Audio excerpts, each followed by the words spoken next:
Assalamualaikum warahmatullahi wabarakatuh. Perkenalkan, nama saya Hanifah Lini Saliha. Saya dari kelas 12 IPA 1. Di sini saya ingin menjelaskan tentang dimensi 3, materi kedudukan titik garis dan bidang terhadap ruang pada kubus. Di sini saya menggunakan beberapa media. Ini merupakan suatu bidang, kemudian ini sebagai garis. Dan di sini juga ada kerangka kubus dengan titik sudut A, B, C, D, E, F, G, H yang terbuat dari sedotan. Pertama, saya akan menjelaskan tentang kedudukan titik terhadap garis. Ada dua, yaitu titik terletak pada garis dan titik terletak di luar garis. Misalnya, di sini ada suatu garis. Nah, di sini garis AB, maka titik yang terletak pada garis pada AB otomatis titik A dan titik B. Dan untuk titik lainnya seperti titik E, F, H, G, C, D tentunya terletak di luar garis. Yang kedua yaitu titik terhadap bidang. Ada dua, yaitu titik terletak pada bidang dan titik terletak di luar bidang. Contoh sederhananya, misalkan di sini ada bidang DC, GH. Otomatis titik yang terletak pada bidang DCGH itu adalah titik D, titik C, titik D, dan titik H. Sementara titik A, B, E, F itu terletak dari luar bidang DCGH. Yang ketiga yaitu kedudukan garis terhadap garis lainnya. Ada tiga, yaitu dua garis berpotongan, dua garis sejajar, dan dua garis bersilangan. Kalau berpotongan atau memotong, contohnya seperti ini. Dua garis ini dikatakan memotong karena memiliki titik potong atau titik persekutuan. Kita perhatikan pada kubus ada garis AE dan EF. AE dan EF itu adalah contoh dua garis yang berpotongan di titik E.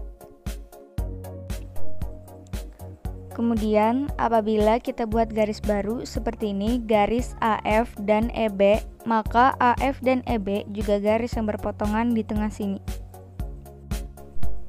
Kemudian yang kedua, ada dua garis sejajar. Dua garis sejajar apabila bentuknya seperti ini tidak saling berpotongan. Jadi, antara garis satu dengan yang lainnya jaraknya selalu sama. Contohnya, pada kubus ini dua garis yang saling sejajar itu adalah garis AD dan BC. Selain itu, yang sejajar dengan garis AD ada garis EH dan FG. Yang ketiga yaitu dua garis bersilangan. Contohnya seperti ini, apabila ada suatu garis yang tidak sejajar dan tidak pula memotong. Nah, pada kubus contoh dua garis bersilangan yaitu garis EF kemudian dengan garis DH. Tidak saling berpotongan dan juga letaknya tidak sejajar. Lanjut materi keempat, kedudukan garis terhadap bidang.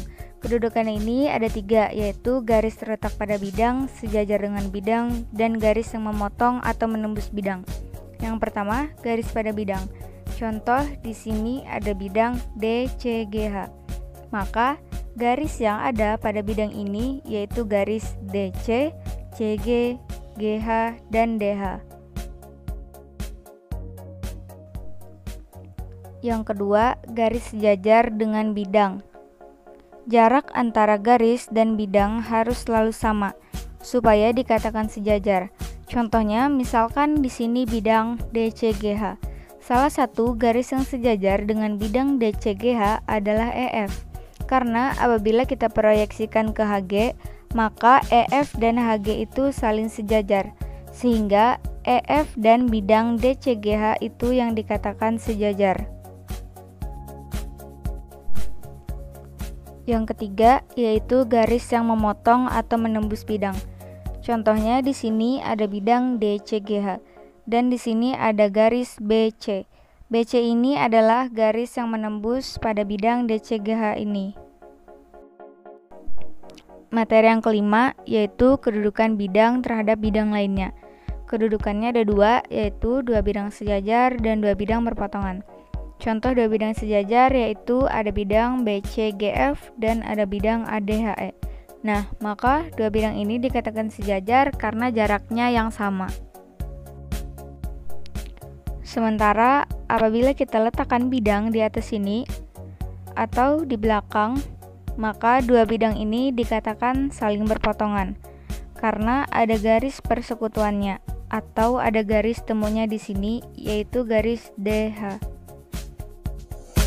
Nah, itulah tadi berbagai penjelasan tentang materi kedudukan titik garis pada bidang ruang kubus. Terima kasih. Wassalamualaikum warahmatullahi wabarakatuh.